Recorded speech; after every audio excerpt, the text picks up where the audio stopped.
ফিরোজ পালান আপনি নাকি খুব ভালো ভালো গল্প জানেন। গল্পটা একটু বলেন দেখি। বেশ পুরানো গল্প একটা বলুন। গল্প শুনবে তা তো কতদিন গল্প শুনতে চাও? ওই 70-80।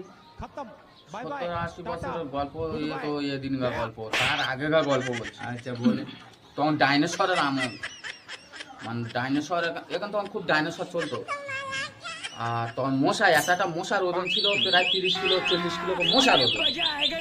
এখন তো দুনিয়া ছোট হয়ে আসছে, মানুষের হায়াত কমে আসছে, মশা মাছি পাখি পশু সব ছোট হয়ে আসছে। 30-40 কিলো ওজনের মশা ভাবতে পারছো? তখন মোটামুটি একটা গরুর থেকে বড়, হ্যাঁ গরুর থেকে বড় মশা, 30-40 কিলো ওজন। একটা মশার ওজন। প্রায় এখন অনেক আগেকার গল্প বলছি, প্রায় 100-150 বছর, তার আরো বেশি। ডাইনোসর এইসব জায়গায় চলতো। তখন একটা পা ফেলতো 10 কাটা 10 বিঘে। তোমার বয়সটা কত? আমার বয়স প্রায়, আমার হিসাব তো নি, তবু আনুমানিক মোটামুটি একটা হিসাব, মোটামুটি 1-1.5 বছর তো এরকম একটা হবে মোটামুটি, আমার হিসাব করা নেই। ওটা বয়স বহুত পুরানো। হ্যাঁ প্রতিদিনই গেল ওখানে ওই ডাইনোসর। আর মোটামুটি এত অত্যাচার করতো, লোকের ঘর বাঁধি দিনি, আর মোটামুটি লোক দেখা পেলি যা তার তো। আমি একদিন মোটামুটি প্রায় 20টার মতন মশা, ওই 30-40 কিলো মশা, 20 পিস মশা আমি মোটামুটি মেরে মোটামুটি কেটে ভালো করে রান্না করেছিলাম।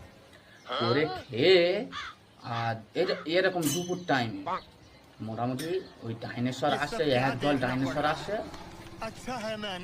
ডাইনোসর আমার দেখাতে এরকম হা করে আসছে, বুঝলে?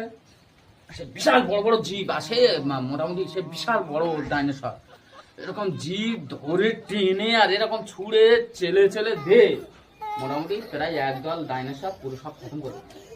সেখান থেকে তো ডাইনোসর খতম করে তারপর তার লোকজন এই এত জনপ্রাণী বসবাস করছে না। তো ওই ডাইনোসর থাকলেই জীবনে এই আমরা এরকম দুনিয়াটা উন্নতি হতো না। বা ওর মোটামুটি ডেলি কিছু না হোক তোমার প্রায় একটা করে জঙ্গল লাগতো, ওর মানে খোরাক। হ্যাঁ তাহলে চিন্তা করো, পৃথিবী থাকতো কি কষ্ট করে এই পৃথিবী মানুষের এই বসবাস করাচ্ছে, আমি জানো? তুমি তো তাহলে খুব অনেক আগেকার বুড়ো। হ্যাঁ তো আমি তো অনেক আগেকার, আমার বয়স এখানে কেউ নেই। পৃথিবীর বাপের থেকে বয়স বেশি। হ্যাঁ অনেক আগেকার বুড়ো। তা তোমার তো মনে হচ্ছে তাহলে ইয়ার বেড়ে গেছে। হ্যাঁ